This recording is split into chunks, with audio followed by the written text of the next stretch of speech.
Hello, AI Seeking the Truth. Hope everybody's doing good.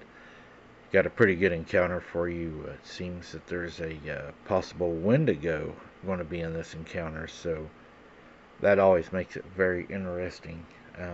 I don't get a lot on Wendigos, but when I do, it's very interesting, and this one here is pretty scary. So, thank you for watching the AI Seeking the Truth second channel.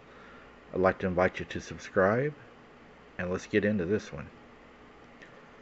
I'm a Canadian, born and raised in Alberta and Manitoba. My dad is from Alberta, and he met my mom in, I'm probably going to mess this up, but Lac La Biche. My mom is from Manitoba, Norway House. She has seen Sasquatch. There's something out there, and to think about it, Alberta is a very big and vast place. This happened in Elizabeth Settlement. If anyone wants to go do some paranormal investigation, by all means, go stay a night in my haunted house. The first room is the most haunted. But there's so much story about that haunted house. I hated it. I never wanted to go home. When we first moved in, my brother had said he saw a circle with a star in the middle. So he believes they opened up a portal into the demon world inside of that old home. But this story happened whenever I was around 11 years old. I'm a middle child and the only girl in my family. My brothers are 3 years older and younger. I only have 2. But this one night, my parents had gone out. They had gone out drinking, so we were home alone. Out of nowhere, we could hear this loud banging, just rhythmically. Just boom, boom, boom. We looked at each other, wondering what the heck that would be. So we all went to the back door, and we looked out. And in the tree line, there's a tractor by the bush line. There was a furry thing jumping up and down on it with horns, and was heavy. As when it landed in the tractor, it made the loud bang. We closed the door, locked it, freaked out as we lived so far from anyone. Our neighbors are like a mile away in every direction. And we have no phone, no cell phones as backup then. No one had one of those, but we didn't know what the heck to do. Then we heard that thing jump off the tractor. Then there was a knock at the door, and my cousin said, "Let me in. There's something out here."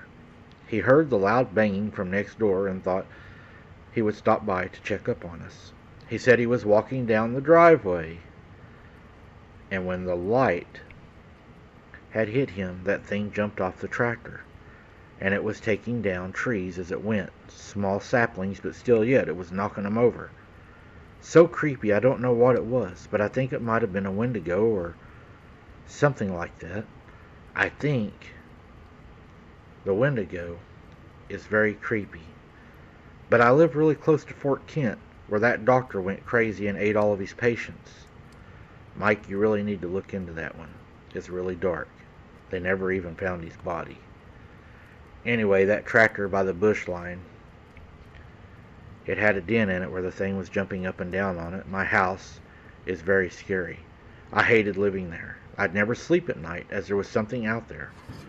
I want to go set up cameras out here and there and everywhere, but I don't know. I'm scared about what I'd actually see and if I could even go back to the old place if I did. Nobody wants to live in that house. We've tried renting it, but they never stay. It runs everybody out. They even have paranormal things happen inside of the home, seeing apparitions and things moving around. They tried so many times to burn it down, and it never even would burn. You can see where they tried to start the fires in the house. The house is creepy, and it keeps calling to me.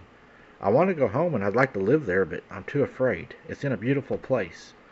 But there's so much paranormal activity in that house it scares me. My mom used to live with us, and she would put a Bible on the stairs.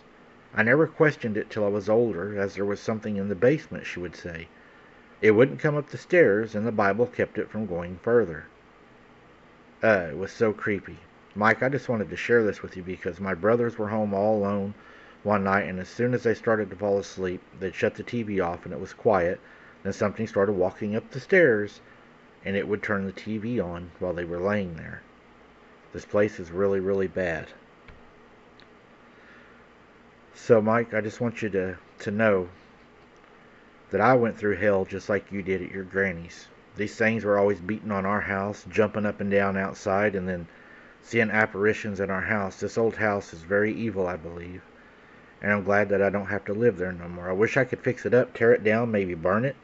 It never would burn, so probably would have to get a bulldozer or something and have a team tear it down. But then I'm afraid if I build a new house on that property, will these things still come back or will it go away with the house? What do you think?